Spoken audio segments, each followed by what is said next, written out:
The Golden State Warriors have been electric since the start of training camp, having won 10 of their 11 games dating back to the preseason opener against the LA Clippers in Hawaii.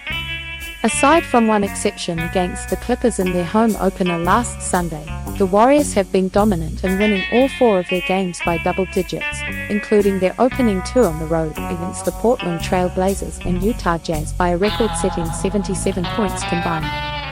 Playing without Stephen Curry, Andrew Wiggins and DeAnthony Melton, the Warriors comfortably took care of the New Orleans Pelicans in back-to-back games on Tuesday and Wednesday. After falling behind by 20 early in the first meeting, Golden State outscored the visitors by 53 points over the final 7 periods across the 2 games. The Warriors found themselves in a similar position last season. There's plenty of positivity surrounding the Warriors right now, including a potential return as early as Monday for Curry against the Washington Wizards. But as optimistic as things seem right now, it's easy to forget that the franchise found themselves in a similar spot through the early portion of last season. Golden State were 5-1 through 6 games, 4 wins of which came against teams that ultimately finished above them in the Western Conference, including the first seed Oklahoma City Thunder. A 5th win came against the Houston Rockets, who finished the season with a respectable 41-41 record. Things were looking up at that point.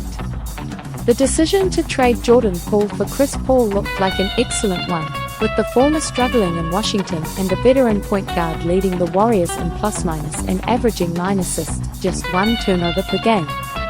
Then the downfall.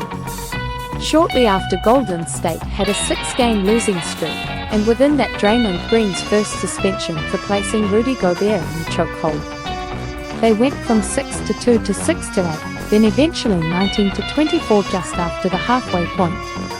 They recovered, fell to finish 10 games above .500 by season's end, but it wasn't enough, as they were badly beaten by the Sacramento Kings in the play-in tournament. This provides a cautionary tale of how an impressive start can quickly go pear-shaped, particularly in an unforgiving conference.